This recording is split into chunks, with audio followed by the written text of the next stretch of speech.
உங்களுக்கு விரோதமா எழும்பி வருகிறார்களா? மனிதர் ரூபத்தில் உங்களுக்கு விரோதமா எழும்பி வருகிறார்களா? அவர்களுடைய சதி யோசனைகள் எல்லாம் தேவன் நிர்மூலம் பண்ணி போடுவார், நிர்மூலம் பண்ணி போடுவார். அவருக்காக நீங்கள் உண்மையாய் மட்டும் வாழ்ந்து பாருங்கள்.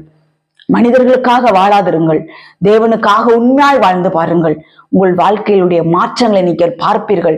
சத்துரு தோத்து போறதை நீங்க பார்ப்பீங்க. சத்துரு எப்படி மனிதர்கள் மூலமா எழும்பி வந்தாலும் அதே மனிதர்கள் தோத்து போவதை நீங்க பார்ப்பீர்கள். தேவனுடைய ஜனங்களை, எங்களுடைய வாழ்க்கை பல காரியங்களை நாங்கள் பார்த்து கற்றுக்கொண்டிருக்கிறோம், அனுபவித்திருக்கிறோம். எத்தனையோ மனிதர்கள் எங்களுக்கு விரோதமாய், சத்துரு இதே மாதிரி கட்சிக்கிற சாத்தான் எழும்பி வந்திருக்கிறான் எங்களுக்கு விரோதமாய்.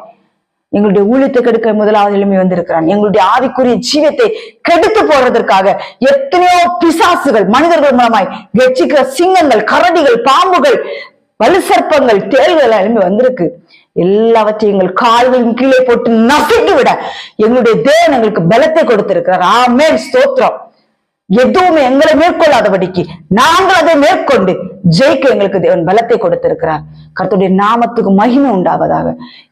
எங்களுக்கு அல்ல, எங்களை படைத்த, எங்களை வெற்றி சிறக்க பண்ண எங்கள் தேவனுக்கு நாங்கள் கோடி கோடி நன்றி செலுத்துகிறோம். தேவனுடைய ஜனங்களை, உங்களையும் ஜெயிக்க வைப்பார். காத்திருந்து பாருங்க, தேவனுக்காய் உண்மையாயிருந்து பாருங்க. பேசும்போது பயந்து பேச